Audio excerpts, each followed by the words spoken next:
Welcome. Thank you for joining me in this session. My name is Gilberto, I'm Italian from the South, and I've been asked to talk to you about connected cars. Now, usually when people do a speech about connected cars, they have this visionary and pictures, and they're going to tell you that this is going to happen, and the future is bright, and this is going to change. Technology is going to change your time, your life, your time, and the way you work, and the way you use it. Me personally, I'm not so sure about it. Okay, so I'm here to present my doubts about connected cars, and in particular, I want to give it a twist in terms of whether this is an industry trying to reinvent itself, pushing this more expensive toy into us, or whether this is actually really a consumer need for connectivity in cars. Okay, and what are the risks one way or the other? I have a 20-minute presentation which is meant to give you some facts and let's say ask some questions. I would like this to be as interactive as possible. So go beyond the party mood, get back to forum mood, and feel free to interrupt me at any time and ask questions or challenge me. If you disagree, feel free to let me know. Okay, polite. Everybody with me? Ready? So the first thing I want to talk to you about is the concept of dominant design. Anyone familiar with the idea of dominant design? No. Well, to do that, we're actually going back 3,000 years to a notion that Aristotle and Plato introduced of substantial form. Anyone familiar with the notion? No? Well, it's a notion that makes us understand, for example,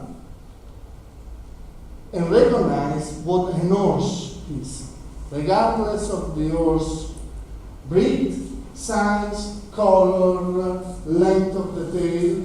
If we look at the picture, we know what a horse is. Okay, substantial form is that idea. Now, dominant design is the equivalent concept for industrial products. If I use the word tablet, a very clear image comes to your mind. Okay? And that's because there is a dominant design on tablets. There is a very standardized way of doing tablets. So, a dominant design, and I'm going to read this, it's a standard that defines what a product is and what its core functions are. By the way, it's not the best way of doing a product. It's just the standard way of doing a product. And the keyboard is the example. You know that there are, at least in the Western world, QWERTY and AZERTY standards for keyboards. Do you know the origins of those? Yeah, the QWERTY keyboard is like when the typing machine was invented, and they like mixed the letters so people don't type so fast because the machine was getting broken all the time. So it kept they kept doing that on keyboards, even if it's harder to type on it. Exactly. And that's the funny bit, because then we try to make, let's say, keyboards more ergonomic, so that we could type faster, while the actual dominant design of the keyboard is meant to make us fail at typing faster. So, why this is important? Because A connected car is first and foremost a car. So what is the dominant design of a car? The dominant design of a car includes an internal combustion engine, a fuel tank, which is usually positioned as far as possible from the engine so it doesn't blow up the car, a transmission that translates the engine power into movement, and a number of systems which actually are meant to dissipate and cool the engine. That's the car. That's the dominant design of a car. This is very relevant. We'll see that in a moment. By the way, as for the typewriter, actually, the look and feel of the car, it's an evolutionary design of horse carriages. Because horse carriages at a certain point were moved from being pulled by a horse and were started to be pushed by an engine.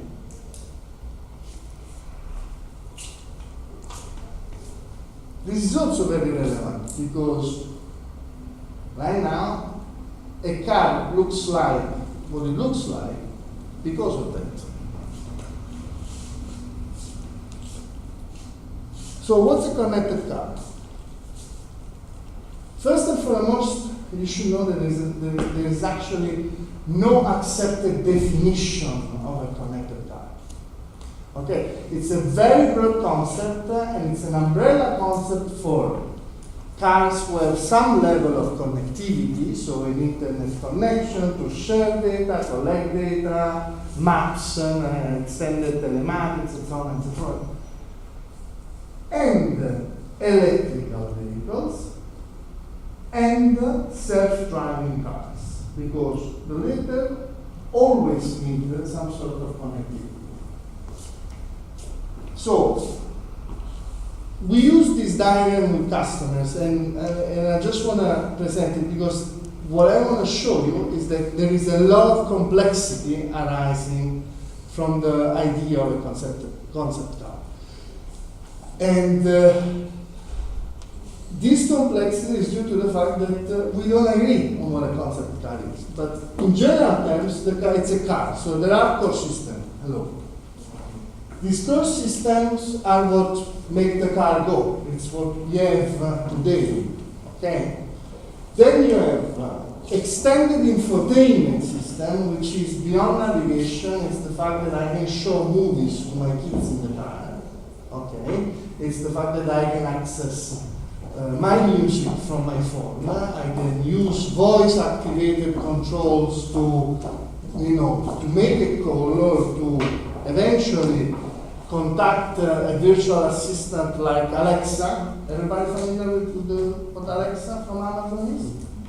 You guys know what it is, right? If you don't know, it's fine. Just tell me. You don't. So there is a trend right now where they call Alexa, Siri, Cortana. All these big companies are developing virtual assistants, whereby you voice activate commands and say, Alexa, please order me another set of cartridges. And this artificial intelligence-based, let's say, system goes to your Amazon account, see what kind of cartridges you have ordered, and replaces exactly the same one, using available information at the time. And you can do that from a car. By the way, now there is all sorts of virtual assistants for travel booking, credit card fees, currency translations, conversion survey, and all sorts of things. So you can do a lot of things through these assistants. Then we have a second layer, which is the cloud system, which is basically the fact that because the car is connected, okay, it has access on one end to your own content, if you want, which is what you have on your phone, to the content of the car owner. Okay? So, if you have a connected car, here and you live in a different countries, through your phone, you'll be able to actually park your car, open your car, check whether there is pressure in your, so that's the cloud of the OEM, so-called. And then there is the enterprise cloud, which is if you have a company car, probably there are a number of applications or installation or features which you have in your car, because the company needs to know how much you're using the car, whether you're using the car for business or for not, and how much of one or the other. Okay. Then there is a layer of smart system. And the smart systems are the connectivity of the car basically with smart cities. No? Has anybody ever heard about vehicle-to-vehicle communication? No? You're familiar? Yeah. Can you? Well, I'm not really familiar with those in private cars, but I know that they're doing it in trucks. The Volvo is testing, a lot of companies are testing, so the trucks can drive, be connected, and they communicate with each other to save fuel and I don't know, like prevent accidents. Exactly. So it's the idea of if you have a congestion in traffic or you have an accident already, how you reroute the traffic in a smart and efficient way for the system and for each one of the elements. So, they will want to decongestionate the traffic in the city, but they also want to make sure you arrive at your meeting or at your destination on time. It functions like Waze, like every participant is giving away data. It's like showing on the map that there's an accident, there's police and so on, but it's not automated. So like the car has sensors and it does that afterwards. Yeah, and there is a layer of artificial intelligence above which is able to mine the data and understand what's going on and how to improve it. So the bottom line is that when we talk about connected cars, the ecosystem, which is for cars made by producers, distributors, and tier 1 suppliers. Okay? The ecosystem here becomes way bigger. Because insurance companies want to a piece of it. Google, Apple want a piece of it, because we're talking about clouds. Amazon Web Service is talking about, connected Amazon Web Service is about the cloud. Amazon is thinking, if I could put Alexa in my, in the car, then you could voice activate and shop from your car with the delivery anywhere I want while you're driving or stuck in traffic. Okay, so the ecosystem is way bigger.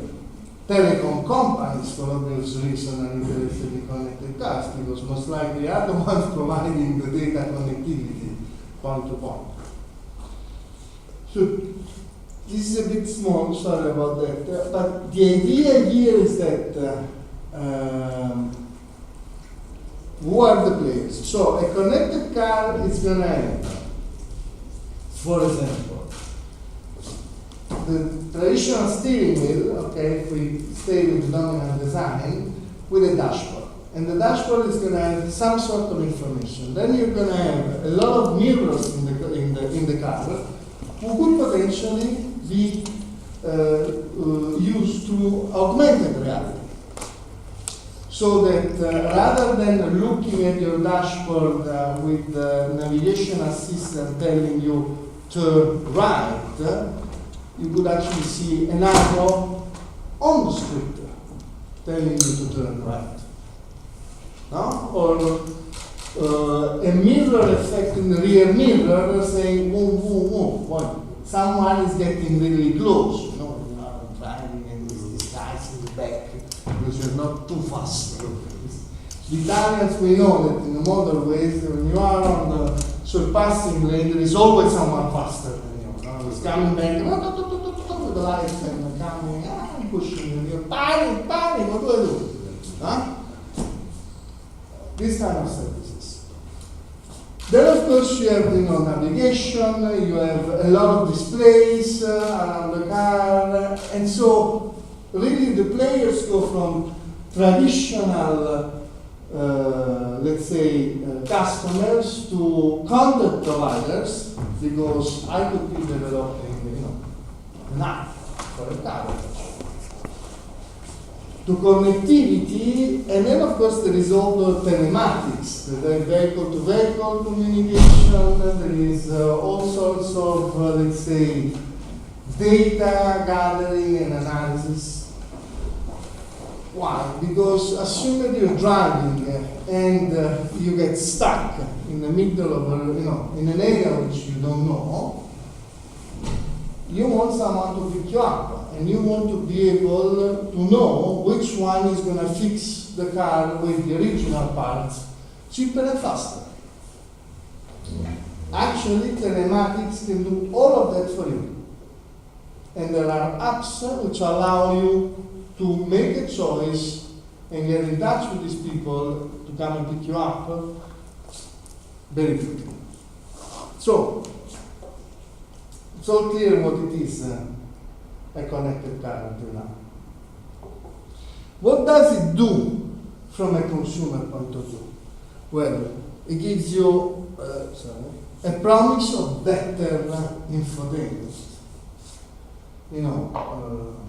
If you have Android or an Apple, then there are cars who can replicate some of the apps you have on your phone in the car dashboard. It gives you ability to connect to the car remotely, so that you can remember where you parked. Very relevant when you get out of the party, usually, at least for me. Okay. You can close it and open it remotely, but you can also check remotely what's the diagnostic of the car. And if the car needs maintenance because someone crashed into the car, or someone, you have some sort of a flat tire, for example, you know that now before you actually go and check on that. Terrific. There is another very relevant part, which is a lot of work is being put in putting sensors in cars which monitor the driver. A lot of accidents are happening because the driver is losing control of the car because there is a condition for the driver. He's having a heart attack, he's feeling asleep, he's having an ictus, or he's just not feeling well. By using these sensors and monitoring the driver, you could actually raise an alarm. Cars, by the way, at 140 kilometers per hour, 150 kilometers per hour on a motorway, today have already the ability, if a trigger is right, is triggered, to actually slow the car, avoid collision, and park the car on the side of the road. And you have systems like OnStar, which actually have the ability, if you have an accident, without you calling them, they call you, they check how you are, and if you are not responsive, they send you an ambulance. Okay? And that avoids a lot of problems and a lot of deaths which are related to cars. And then the other consumer benefit is the part of telematics where, cars in the city talk to each other, they slow down in areas where there is kids because it's imposed by the system, and so on and so forth. Okay, those are the promises of connected cars. For the ones of you who had initially raised your hands that you don't have a car, are those promises going to make you buy a car straight away? Voice your opinion, young leaders. Hmm? No. Yeah, I thought so. Okay, so let's look at the other guys. So the players, the industry. Where is the automotive industry right now? Okay. On the left, we have the average price of a car in a 100-year period in 2013 value. Okay? So you actually see that the value of the car with the mass production went down very quickly. And the only things that brought it up are singular events, innovations, okay, one of which probably is the airbag. Yeah? And every time actually the innovation is introduced as a niche system, it pushes certain prices up. Then it's actually adopted at the industry level, and they create platforms so the value of the cars go down. On the right side, you have the average weight of electronics in a value of a car. Today, electronics, 2010, it's 30%. And it's expected to be 50% of the value of a car. Let's go back now to the dominant design. Which electronics are part of the dominant design of a car? The braking lights. The braking lights. Front light. No. No, the base one. Yeah, but no. In the dominant design, it's all about the engine. It's about the combustion of the engine. And yet, what is the industry doing? It's introducing more electronics, which increases the value of the car. Why are they trying to push the value of the cars up?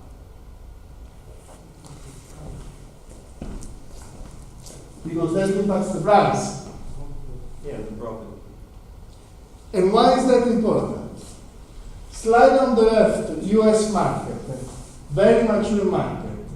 It's the market of reference of automotive for developed countries. Okay? And you see that in 2008, the big crisis, of course, the way we finance cars collapsed completely, so nobody could actually buy a car anymore. Yeah? And suddenly, people are picking up, and in 2016, we're back at the sales level of 2000. Is that good or bad? That's units of cars. Great for the environment, bad for the industry.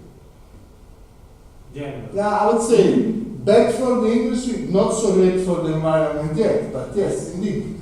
We have an industry that is so mature that in 20 years, actually, without the shock, would have probably sold exactly the same amount of cars every year.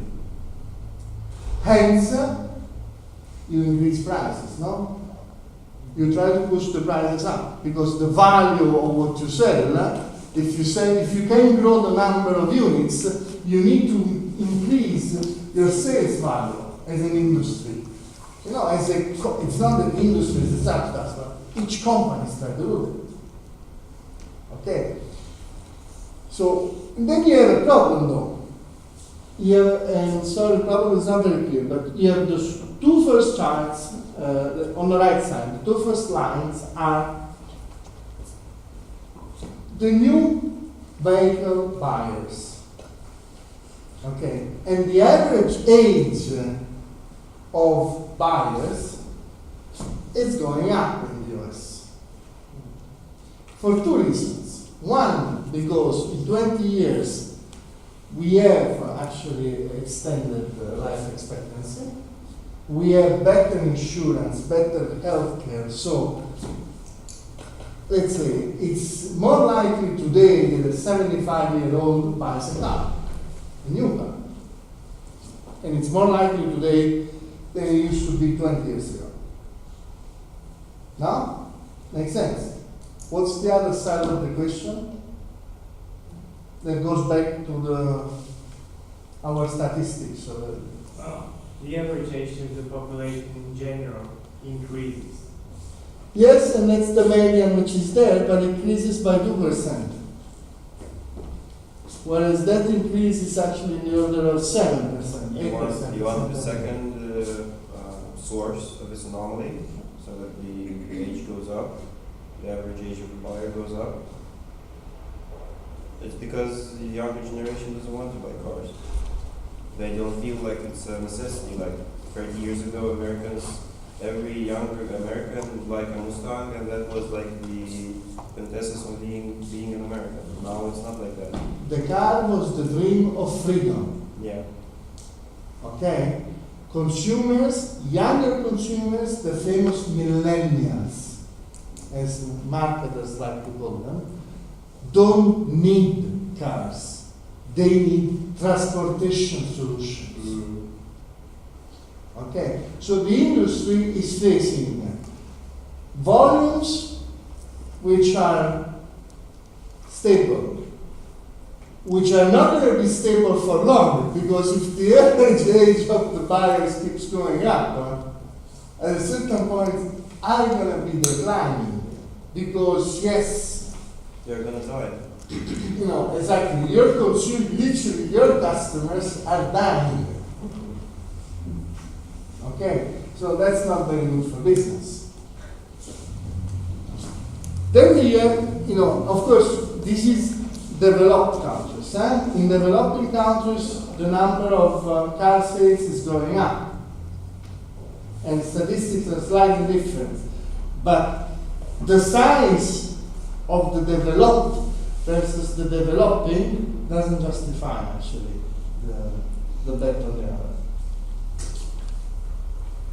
Then there is another problem, by the way, which is a lot of countries are already announcing that they're phasing out internal combustion engines.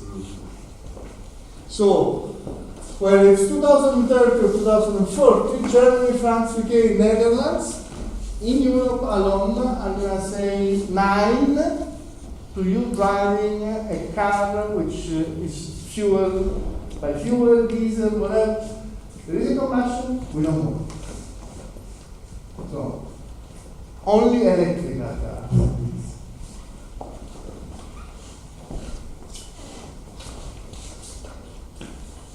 So how does the industry looks like? Pretty messed up.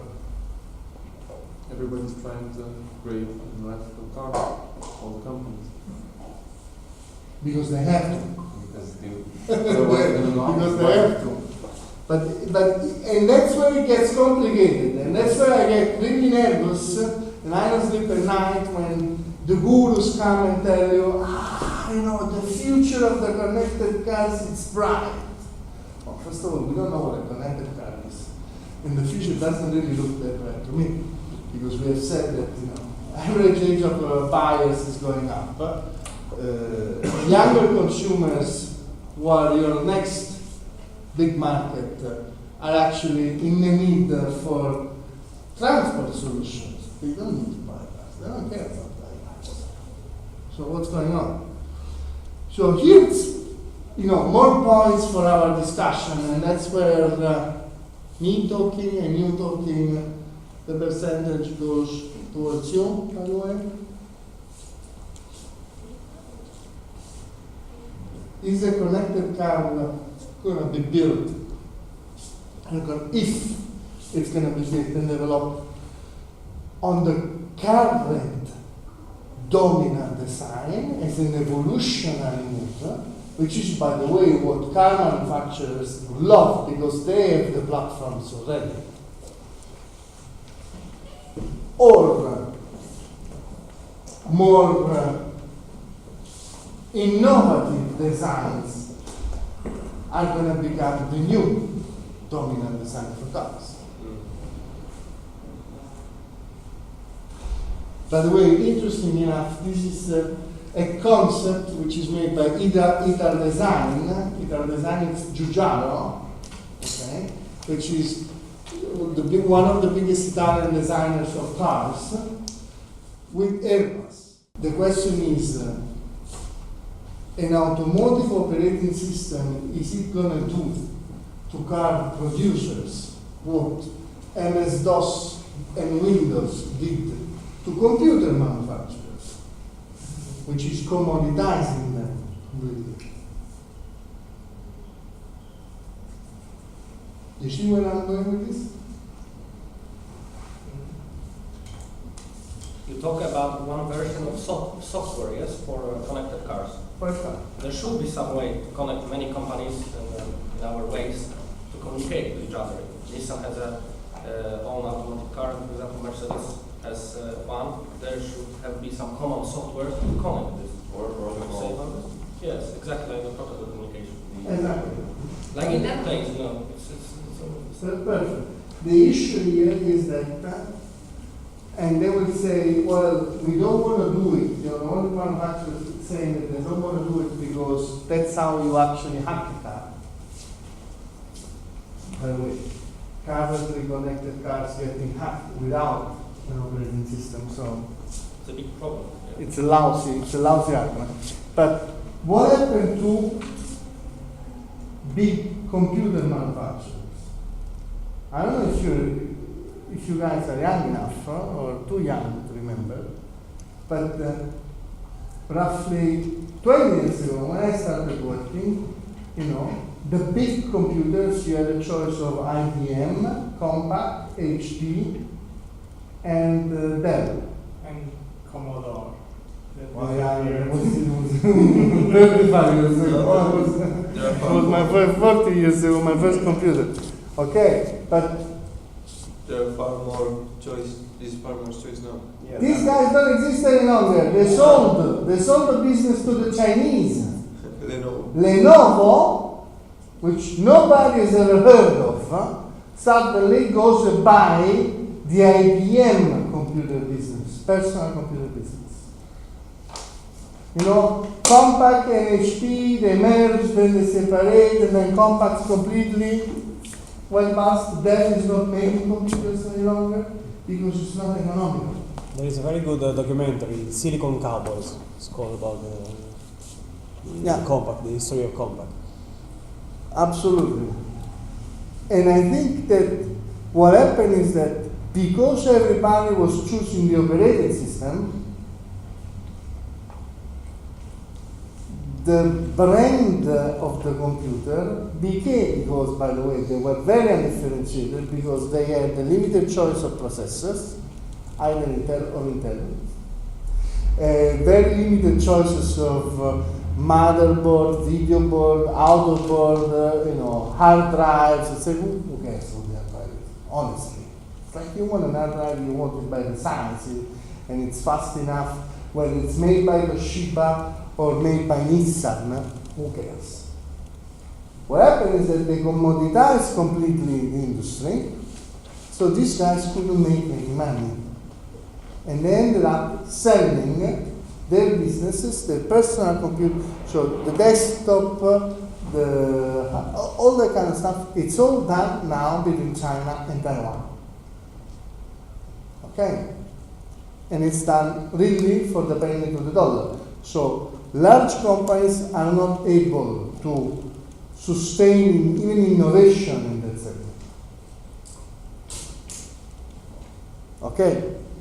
So the auto industry producers are actually concerned that if you install an Apple operating system on your car or an Android Auto system on your car, the few who are going to buy the cars are going to choose the operating system and then, the color of the car, and they don't care whether it's a Nissan or a Toyota any longer. And that's bad for business. Because as we have seen, let's say the future outlook doesn't really look very bling bling.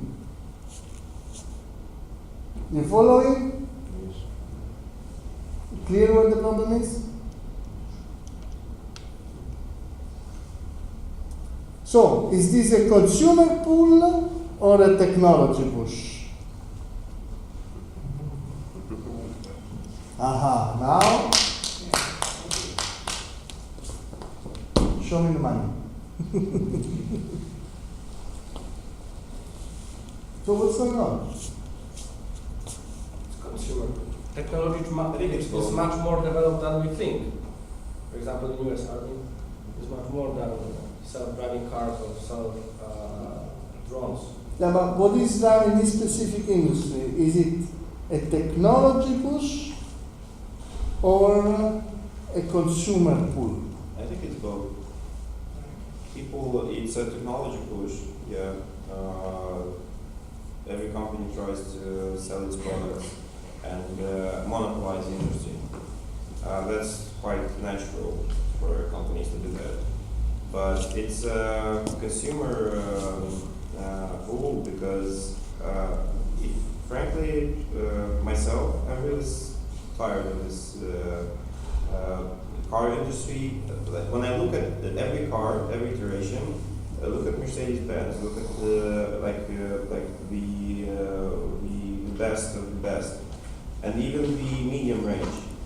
Car doesn't develop so much. Like they add an option or two, and they sell it like new, but there's not big difference between the car like 5 years ago. Yeah, it's newer, it's leather somewhere, it's some infotainment, it's something there, but there's no revolution to do that.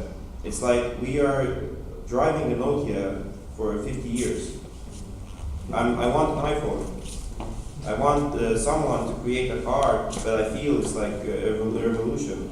So the consumer doesn't, we acknowledge now in this circle that it's a technology push, but the consumer wants something new because he wants some change.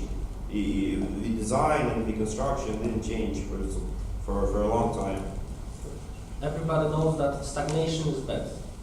So if you want to be faster, we need a technology. So it's like connector. You think about it. Stagnation is not always bad, but it's kind of boring for consumers. That's what it's Look, stagnation. It's what most of the executives of the automotive companies only know. So I wouldn't maybe be able to tell you whether it's bad or not. We live in hyper-turbulent markets right now. I see this a lot in marketing, where you have old school guys who are the strategic ones, who are trying to show that they are relevant in a new digital world, and you have the younger guys who are very tactical, but they don't really understand how it all links together, because hyperturbulence is the only thing that they know. And then you ended up having a coffee brand, and they have a YouTube channel, and you have a 2 million click on a video of a cat playing with the coffee. And the younger generation say, cool, 2 million. And the older guys think, what the hell is this? Because it doesn't sell, it doesn't bring. But the problem is that the old guy are used to a dynamic where, 15 years ago, when you had a very urgent marketing problem, it would take you 3 months to find a solution, 3 months to sell the solution internally, and you would be seeing the results 6 months to a year in the marketplace. Now it's instant gratification. It's how many clicks does it get, how many I like, how many retweets, and so on and so forth. So it needs to be worked for both. I think it's the stagnation is not the problem. The problem it's more the distance between what consumers want and what the industry is offering. I don't think that right now, that whatever idea of a connected car is actually going to be convincing you, of all people. By the way, I don't own a car. Huh? Doesn't make any sense for me to own a car. But it's not going to convince you or me to buy a car. Because I have better connectivity. It's like owning a self-driving car, and why would I own a self-driving car if I can actually get a taxi on an app, and I don't have the problem of parking the car? So I think. She's self-parking. Huh? She's self-parking. You don't have this problem. No, but you have to pay the parking. She'll pay. The parking, She's self-paying. Yeah, but it's Automatically. car. Okay, so we are finishing it. And anyone wants to have the last word? What your company is doing? The comment. What your company is doing? We do consulting in branding and innovation, and we do a lot of sector studies. We also have, let's say, a partner which is based in the Netherlands. So it's one of the partners in the company, and he's a futurist. And his job is actually to develop future scenarios for a lot of companies. So what we do is that in the specific of these connected cars, we have developed a number of future scenarios for companies in the insurance and in the banking sector, because they are concerned about what's happening. They don't understand the technology, and they want to see what it is. So what we try to do is that we analyze the technological trends, but we also look at the social and consumer trends and put them together.